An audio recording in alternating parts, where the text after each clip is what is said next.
Salut tout le monde, je vous retrouve aujourd'hui dans une nouvelle vidéo qui sera un Mid-Year Freakout Book tag. C'est pas forcément le tag que je préfère parce qu'il fait un petit peu gamine, il fait un petit peu teenager. Il y a des questions qui me concernent pas directement. Néanmoins, je vais le faire parce que c'est un projet que je me traîne depuis très longtemps, tout comme cette crève. Donc désolée pour ma voix. Typiquement, il va y avoir des quintes de tout dans cette vidéo. Voilà, mes chiens sont en train de circuler autour de moi. Le premier avec sa peluche, l'autre frustré tout seul, mais ils sont là.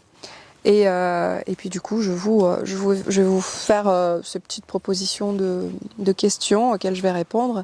Mais ce que j'aimerais aussi, c'est que vous y répondiez en commentaire. C'est pour ça que je vais vous remettre la liste dans la description de cette vidéo. Alors la première question concerne donc, là on est jusqu'à, période, aujourd'hui on est le 3 août je crois, donc il était temps de faire cette vidéo déjà. Et puis je vais parler vraiment des lectures jusqu'au 3 août, quoi. Donc la première question, c'est quelle est la meilleure lecture de l'année 2025 jusqu'à maintenant. Alors j'ai longtemps réfléchi et je me suis dit qu'en fait j'allais parler vraiment en termes d'expérience de lecture. Et j'ai décidé de nommer un livre, même s'il y en a franchement 3 qui viennent ex aequo quasiment. C'est le Luca de Franck Thillier. Pour moi, vraiment la meilleure lecture de ce début d'année. Peut-être pas la meilleure en termes littéraires. Néanmoins, il est dans le top 1, voire top 3, parce que ça m'a réconcilié avec Franck. Non mais il faut que je vous filme ça, c'est trop drôle. Les deux loustiques là, ils sont en train de se battre pour la peluche. Ça va castagner dans un instant. Bref, donc je vous disais Luca, le meilleur livre jusqu'à maintenant en 2025. Pourquoi ? Parce que ça m'a réconcilié avec Franck Thillier. Son précédent que j'avais lu, j'avais pas du tout accroché, mais du tout. Je me suis même demandé si j'allais un jour relire du Franck Thillier. Et là, j'ai retrouvé un petit peu la qualité de sa plume. J'ai retrouvé un Charcot Bell dans les aventures. Je ne les avais pas du tout suivies. Et puis, j'ai pas lu du Charcot Bell depuis très longtemps. Et même si le petit bémol, c'est le personnage d'Enbel que je n'ai pas aimé dans ce tome, dans Luca, néanmoins, pour de multiples raisons. Déjà parce que c'est un énorme page-turner, parce qu'il aborde des thématiques ultra avant-garde dont il est assez peu question dans les médias et qui finalement sont quand même un gros sujet de société en ce moment et dont on devrait beaucoup plus parler et qui est terrifiant, qui me glace le sang, qui parle aussi des grandes entreprises, donc les GAFA, Google, etc., Apple, et aussi vraiment des sujets très modernes de société et des rapports aussi dans la police qui ne sont pas toujours évidents. Et pour toutes ces raisons-là, c'est mon top premier livre, même si franchement il y a d'autres bouquins qui arrivent quasiment ex aequo. Mais pour moi, le Luca de Franck Thillier, grâce à ses retournements de situation en plein milieu de roman, qui m'ont fait vraiment rester en PLS, aussi à tous ces meurtres, même s'ils sont un peu américanisés, j'ai quand même retrouvé un énorme Franck Thillier dans ce livre, dans Luca, que je vous conseille énormément de lire. Pour moi, en termes de kiff de lecture, en termes de pur plaisir, en termes d'être happé dans le livre, vous voyez, de ne pas avoir envie de le lâcher, de presque ne pas aller au travail pour le lire, c'est celui-là. C'est un livre que j'aurais énormément aimé relire plus tard. Et vraiment, pour moi, même si en termes de qualité littéraire, c'est pas le meilleur, pour moi, ça reste quand même un livre à recommander absolument si vous aimez les thrillers français de qualité et si certaines scènes un petit peu chocs ne vous font pas peur. La meilleure suite donc de saga, pour moi, c'est certainement le tome 2 de Pierre Bordage, La Fraternité du Panca, parce que ce livre, je crois qu'il y a 5 tomes, ou 6 tomes, je crois qu'il y a 5 tomes. La Fraternité du Panca, c'est un livre de science-fiction, donc de Pierre Bordage, qui met en scène 5 frères et sœurs, dans le sens communauté. Mon chien est en train d'essayer d'enterrer sa peluche. Ah, il vient de se la faire piquer. Bon, il y a Uzi qui essaye de récupérer la peluche pendant que Warren grogne parce qu'il ne veut pas la laisser. Et ils vont se finir par se battre pour cette satanée peluche. Bref, il y a des scènes d'action chez moi pendant la vidéo. Donc, je disais que la meilleure suite de saga, c'est Pierre Bordage, un livre de science-fiction qui met en scène 5 frères et sœurs, dans le sens communauté, qui doivent du jour au lendemain tout quitter, leur famille, leurs enfants, etc., pour aller mener une guerre dont ils ignorent tout. C'est juste que l'ensemble des espèces des galaxies sont menacées d'extinction et il n'y a que eux qui peuvent sauver la vie dans la galaxie. Donc ils vont devoir parcourir des années-lumière parfois pour aller combattre. Ils sont armés d'un cerceau de feu qui annihile tout ce qui touche.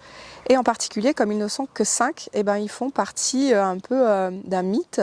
Et ils sont aussi assez convoités. Donc souvent leur vie sera mise en danger, à rude épreuve.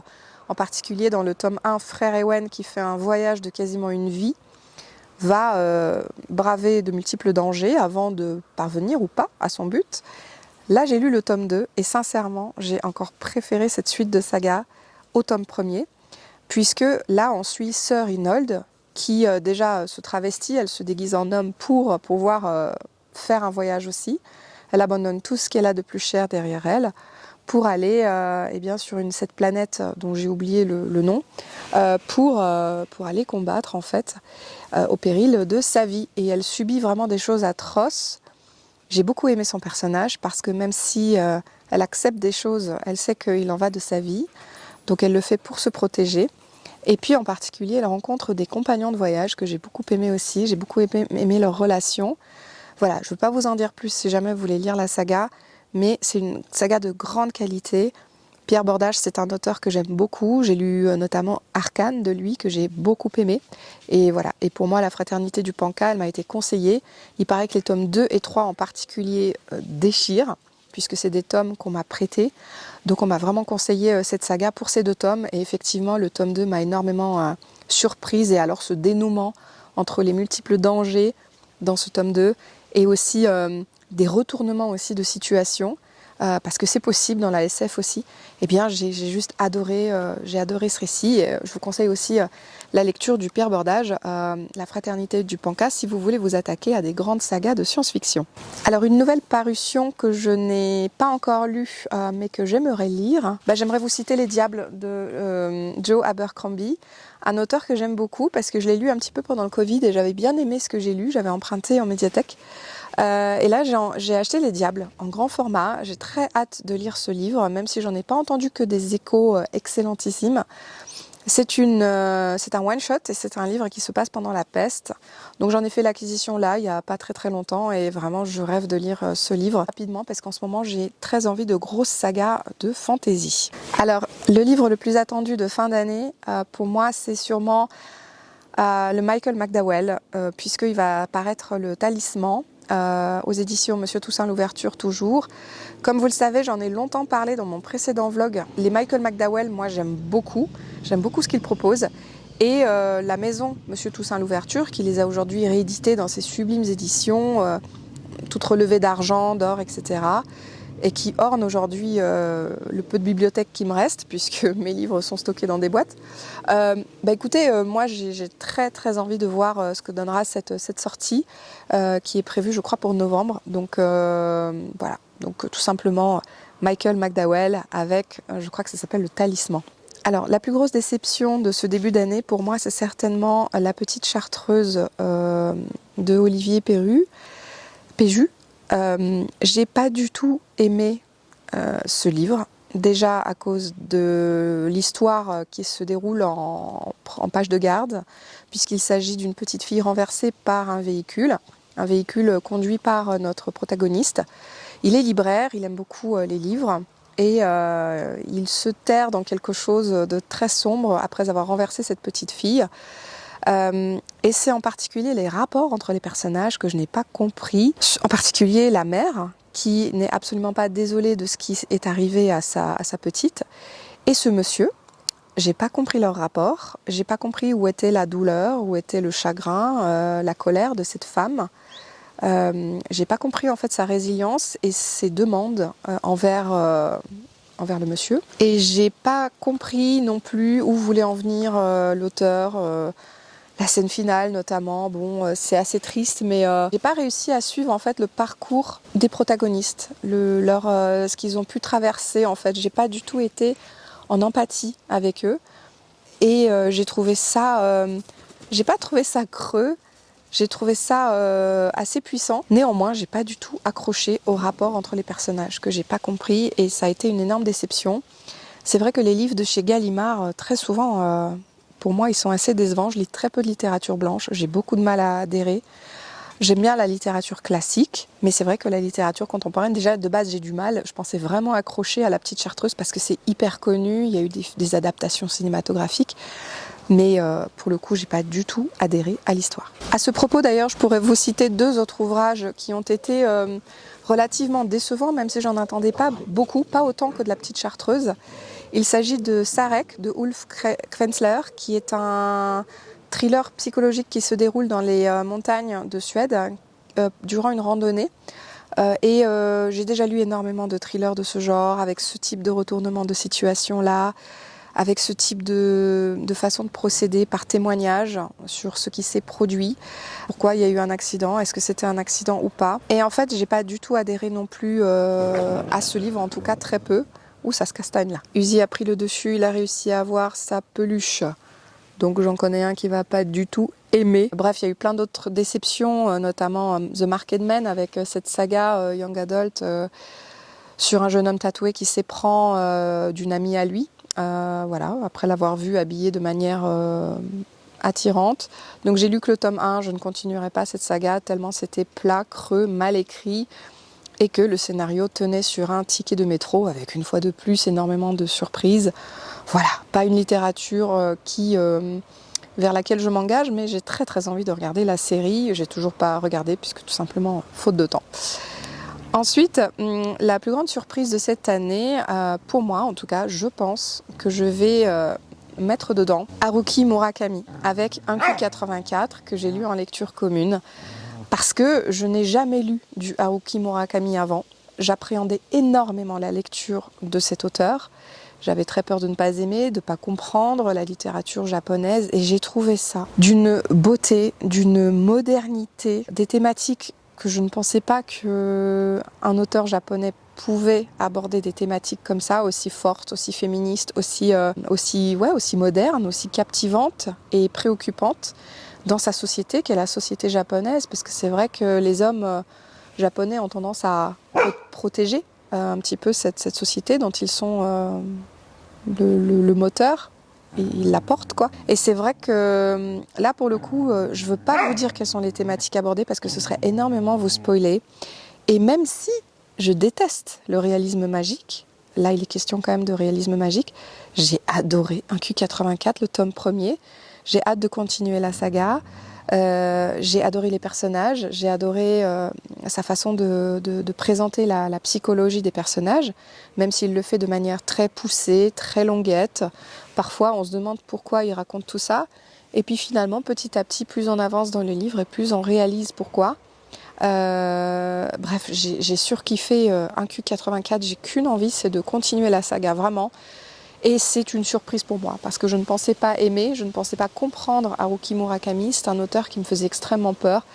Et là, pour le coup, j'ai énormément adoré cette lecture. Alors, mon nouvel auteur préféré, je ne sais pas si on va parler d'auteur préféré, mais il y a quand même la découverte déjà de Pierre Martin avec La Stèle de Portsmouth, un auteur que j'adore aujourd'hui, qui est un auteur breton qui parle de différentes choses souvent reliées à l'histoire. Je vais bientôt lire ces romans-là qui sont parus plus récemment. Mais La Stèle de Portsmouth, en tout cas, j'avais adoré. C'est les aventures de Jean Nedelec. Et c'est un auteur qui est en passe de devenir vraiment quelqu'un que je vais suivre de très près. J'aime beaucoup, beaucoup ce qu'il fait. Et j'ai eu aussi un autre auteur qui m'a énormément surprise. C'est Murakami, en fait. Je pense que 1Q84 est vraiment rentré dans mon cœur, là, en ce début d'année. Et j'ai juste envie de continuer à lire cet auteur. Je sais qu'il a fait une parution récemment, mais j'ai pas non plus envie de faire d'overdose. Et de toute façon, j'ai pas forcément les capacités pour acheter actuellement autant de livres, parce que je sais que je les lirai pas très rapidement. Mon dernier coup de cœur fictif, alors voilà pourquoi je suis pas très fan du Media Book Freakout Tag. C'est qu'en général, j'ai pas de coup de cœur fictif pour des personnages masculins en tout cas. On peut citer quand même dans le tome 2 de La Fraternité du Panka le personnage qui va accompagner Sir Inold. Et je veux pas vous spoiler, mais j'aime beaucoup ce genre de personnage. des personnages dont on ne sait pas grand-chose, des personnages très énigmatiques et avec des caractéristiques physiques. Voilà. Moi, je vous en dis pas plus, mais on peut dire que c'était un mini crush littéraire parce que j'ai bien aimé ce perso, je me le suis imaginé. Mais voilà, j'étais très loin de fantasmer dessus, hein, n'est-ce pas? Ensuite, mon nouveau personnage préféré, je pense qu'il s'agit de Jean Nedelec, le personnage qu'il met en lumière dans La Stèle de Portsmouth. Ouais, j'aime beaucoup ce personnage de Pierre Martin. Jean Nedelec est face à des situations dangereuses. Il prend des risques, il veut faire le bien, il veut rendre justice, et c'est un personnage qui est assez droit dans ses bottes. Même s'il a été châtié du monastère où il vivait pour crime de péché, il est quand même fiable. Voilà, il est fiable, il est gentil, il est généreux de sa personne et j'aime bien ce personnage. Donc je pense que Jean Nedelec, c'est actuellement un de mes personnages préférés. Alors ensuite, il faut citer un livre qui m'a fait pleurer. Alors oui, j'ai pleuré devant un livre en tout début d'année. C'est Le Grand Cahier de Agatha Christophe, un très court récit sur 2 frères durant la guerre qui sont abandonnés par leur mère faute de moyens de subsistance pour les faire manger. Et ils sont confiés à leur grand-mère qui est une femme extrêmement acariâtre, avare, méchante et qui les délaisse encore plus. Ils vont donc grandir par eux-mêmes. Et à travers ce très court récit, Agatha Christophe, dans des tout petits chapitres, au style très saccadé, très simple, c'est une écriture vraiment charcutée, hein. On va droit à l'essentiel, il y a de l'humour, il y a aussi énormément de drame qui se joue. Et ces 2 frères, ils vont, mais clairement, se faire eux-mêmes, quoi. Ils vont devoir faire leur éducation eux-mêmes, ils vont devoir gagner leur argent eux-mêmes, alors que leur mère, pourtant, leur envoie de l'argent, hein, argent dont ils ne voient jamais la couleur. Ils ont vraiment rien pour eux, ils ont rien pour vivre et ils doivent se débrouiller. Et j'ai pleuré dans ce livre. Mais si vous saviez comme ce livre est puissant, pour moi, ça a été vraiment une grande, grande découverte. Il y a une suite. Et sincèrement, vu comment le tome 1 se termine, si je mets la main sur la suite de ce livre, je vais certainement récupérer parce que c'est un chef-d'œuvre. Lisez vraiment Le Grand Cahier de Agatha Christophe. Un livre qui m'a rendue heureuse, écoutez, celui-là, j'en ai encore pas du tout parlé, c'est Grégoire Chevignard. De mon canapé à la course la plus dure au monde. Ce livre m'a rendue heureuse parce que j'ai découvert que de rien, on pouvait arriver à très très loin. Juste par la force de son mental et sa volonté. C'est un livre qui pourra inspirer n'importe qui n'a jamais enfilé une paire de baskets et qui du jour au lendemain veut commencer la course à pied et se dit mais jamais je n'y arriverai. Mais achetez ce livre. Il est génial, ça se lit comme un roman, peut-être même comme un guide du sportif amateur jusqu'au sportif professionnel, parce qu'il raconte comment il fait son sac, etc. Et le gars, il a fait le marathon des sables, il a fait le Tour des géants, mais vraiment, c'est un gars, il est extraordinaire et il raconte avec humour son expérience avec la course à pied. Lorsque la première fois, ils sont partis faire un 2 km avec ses frères, ses cousins, et qu'ils ont failli cracher tout ce qu'ils avaient à l'intérieur d'eux, en passant par son premier 10 km, où pareil, ils étaient absolument pas préparés, ils sont partis comme ça, et pour lui c'était inimaginable que 4 mois plus tard il allait courir un marathon en fait, et il raconte sa prépa marathon, donc c'était très très drôle. C'est un livre qui donne beaucoup d'espoir et qui donne énormément d'envie en fait, de s'y mettre aussi, et sur le moment clairement, moi c'est le genre de bouquin qui me rend très très heureuse. Donc voilà, j'ai beaucoup aimé cette lecture pour ce motif-là. Ensuite, il faut citer un livre préféré pour une adaptation cinématographique cette année. Clairement, à moins que les Michael McDowell ne soient adaptés au cinéma, sincèrement, j'ai beaucoup aimé Lune froide sur Babylone, qui ferait l'objet d'un super film, je pense. C'est un livre horrifique dans lequel Michael McDowell m'a une fois de plus énormément surprise. Ça se passe dans le Bayou aux États-Unis, au bord d'une rivière encore plus terrible que la Perdido, qui s'appelle le Styx, qui engloutit tout ce qui passe. Et vraiment, c'est un livre qui m'a à la fois fait rire, tenu quand même en haleine, on peut le dire, et qui m'a énormément divertie. Donc pour moi, je pense que c'est un livre qui serait parfaitement adapté au cinéma, mais il n'y a aucune lecture de cette année qui rentre dans ce profil-là de questions en tout cas. Mon avis préféré cette année. Alors je comprends pas très bien cette formulation de phrase. J'aurais peut-être pas dû reprendre le tag sur une chaîne anglophone. Mon avis préféré cette année, j'essaye de réfléchir. Un avis dont je suis fière ? Alors, je pense que pour la vie préférée, même si je ne comprends pas tout à fait la teneur de cette question, je vais citer Petiote de Benoît Philippon parce que j'ai beaucoup aimé en fait la façon en fait dont j'ai formulé mon avis tout simplement. La façon dont il m'a accroché, une fois de plus, cet auteur, avec son humour, avec sa décadence, avec sa façon de raconter les histoires, même si les personnages sont extrêmement caricaturaux, parce que c'est tout le but de sa littérature. Je me suis vraiment régalée dans cette lecture, j'ai vraiment pris un gros pied de lectrice. Si vous voulez lire un huis clos comique sur un père désespéré qui fait tout pour récupérer sa fille, la garde de sa fille, avec beaucoup d'action, des chapitres alternés, des chapitres courts, qui vous racontent la vie de chacun des personnages qu'il y a dedans, des personnages très hétéroclites, une grande mixité de personnages qui viennent tous en aide. C'est un livre qui parle énormément de la solidarité. Et ben franchement, lisez Petiote de Benoît Philippon, c'est un régal de lecture. Je pense même que j'ai encore plus adoré Petiote que Mamie Lugère, je sais pas. Parce que justement, il y a plus de personnages en jeu et vraiment, j'ai passé un énorme moment de lecture. Mais Benoît Philippon, mais où est-ce que vous trouvez cette inspiration pour vos livres? Parce que vraiment, c'est complètement dingue. Et Petiote a été une extraordinaire lecture. J'ai quand même fait de très très belles lectures cette année, hein, on peut les dire. La dernière question, c'est le plus beau livre que j'ai acheté cette année. Alors je ne sais pas si beau ça veut dire en termes de prix. Je peux vous en montrer deux. Bon alors je voulais vous montrer les livres un petit peu. Ça c'est ma lecture en cours, donc c'est le fameux Grégoire Chevignard. Alors je pense que les deux plus beaux livres que j'ai achetés cette année, c'est la saga Gandahar de Jean-Pierre Andrévon. Elle est vraiment très très belle. Très beau bouquin. Mais pour le moment, je la laisse encore sous blister parce que j'ai juste pas envie qu'elle s'abîme. Voilà. Et le deuxième ouvrage, très très très joli aussi que j'ai acheté, c'est Dracula. Mais je crois, je ne veux pas dire de bêtises, mais il me semble que je l'ai acheté l'an dernier celui-là. Donc ça compte pas dans la question. Mais pareil, c'est un ouvrage absolument magnifique. Voilà. Et bien sûr, il est illustré, mais je ne connais pas encore les illustrations puisque je le laisse sous blister. Voilà. Voilà, alors je pense que mon bas commence à ressembler à la créature de Frankenstein. Voilà. Et bah écoutez, moi je vais de ce pas aller ramasser les peluches de mon chien.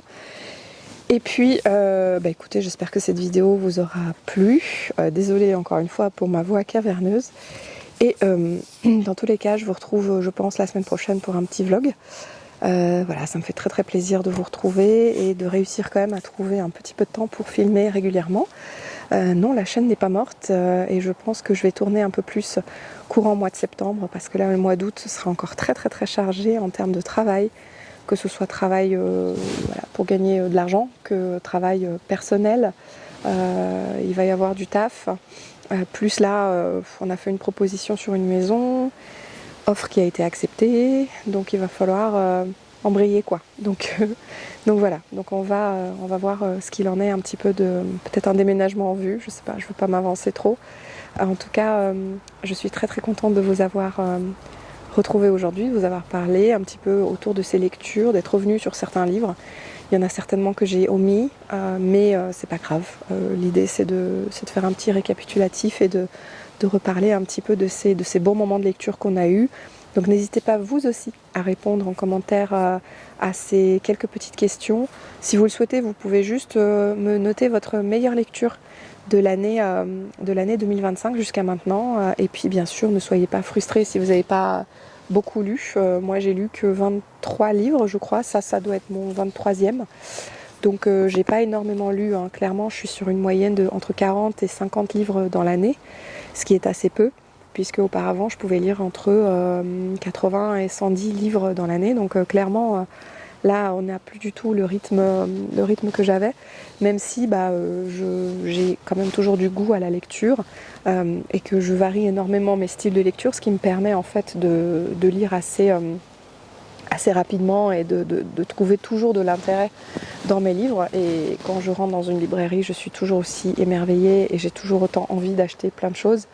Néanmoins, Néanmoins, voilà, il faut trouver le temps pour ça et pour garder aussi cet aspect un petit peu qualitatif et de garder des choses, de garder des souvenirs aussi de ces lectures. L'idée, c'est de ne pas non plus en abuser, mais de faire en sorte que ça reste un loisir. Donc voilà, en tout cas, j'espère que cette vidéo vous a plu. Merci de m'avoir suivi. Et puis, je vous retrouve la semaine prochaine avec de plus en plus d'images. À bientôt!